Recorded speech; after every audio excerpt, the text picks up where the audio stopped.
Sex. Sex. Calculating the risks. DGM Insights. So she made a comment in this video I was watching that women have, that it's far riskier for women to have casual sex, and it's not worth it for them because she promoted the view that it was basically not going to lead to children and reproduction, and that's all women are interested in. Well, the women I know that's not true. The women I know have a lot of fun in sex, and so that brings us to the next issue, which is STDs and sex. Now, I've kind of made an interest in, math. I mean, if you understood the math, the probabilities of, say, for example, gambling online, or if you do these games on your phone, and I noticed that in solitaire, I was playing solitaire. I know somebody told me that was boring, but I'd play solitaire and then think about other things and relax. And I would do the building blocks one. And so I was doing them, and I realized that the success rate changed. And in the solitaire, it changes throughout the game. So it becomes harder and harder to win. And in the blocks, you get past a certain point, and the blocks that they offer you are not in line with basically a path of success. So it means that the game matrix, the mathematics in the game itself, can be altered to change the outcome. So you load a new one, and then you'll get the easy games again. And so it's kind of interesting how the math changes, the algorithm changes. And so you need to think about, for one, don't gamble online. They can change the outcome whenever they wish. They can even make sure their friends get awards and you don't. So that's just crazy to gamble online. But I know it's an addiction. But the same thing is about STDs and sex. There is a risk. There's always a risk in anything you do. There's a risk driving your car to the store. I'll give you an example. There was a family of 4 in Colorado. There was this giant boulder, and it was over a major freeway. And you'd drive by this boulder, and you'd think, wow, someday that thing's going to come down. Well, there was a family who was just driving along, and the boulder came off and killed the whole family, squashed them flat.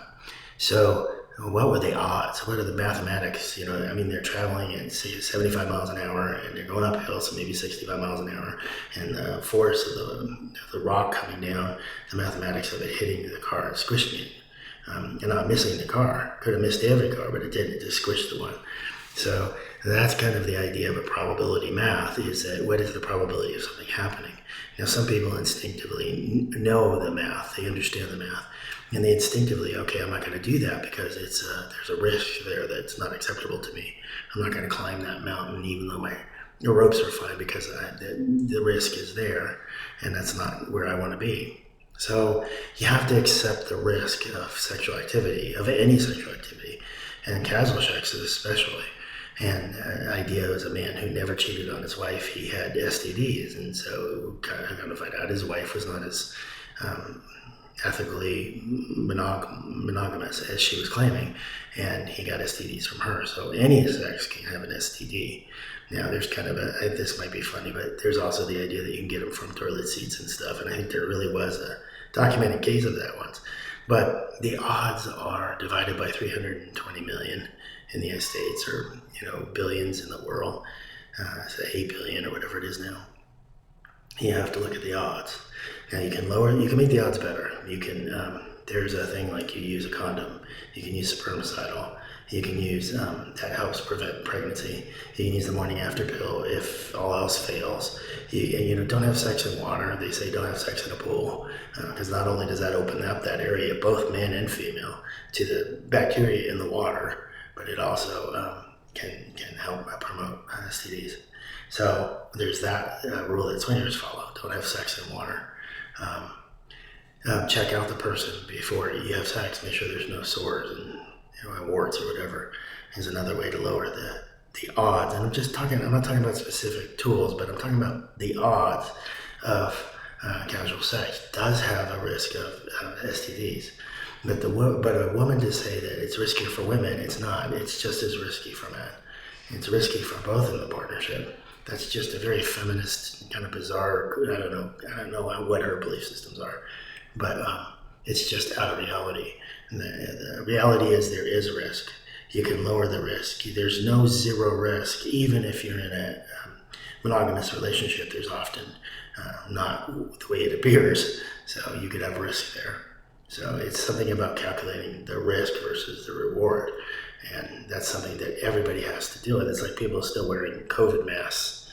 The risk of them going in a store and getting COVID right now are very low. Even the new COVID, they're very low. But they could get COVID, and so they're wearing a mask. Then you wonder about immune systems and that fabric of information where immune systems get stronger the more they're used. So the mask is probably a bad idea, but my point is that the condom's a good idea. Knowing the person's a good idea, making sure, okay, so here's another thing. So calculate the odds. You have a husband and wife that go to a party and they hook up with another couple, they have sex. They flip around and have sex. Or you have a man who goes to a bar and gets drunk and has sex with a woman that was sitting next to him drunk in the back of their car and with no condom. Which has higher risk of sex? It's sort of like there's no, it's kind of an amateur thing to do. And so one is a professional lifestyle and hobby, or even a casual sex person who knows the risks and take precautions and have things with them when it turns to a sexual situation. So that's just an idea for you, is to calculate the risk and see if it's good for you. Nobody else can tell you, but I don't think it's more risky for women. I think it's a bizarre idea. Thank you.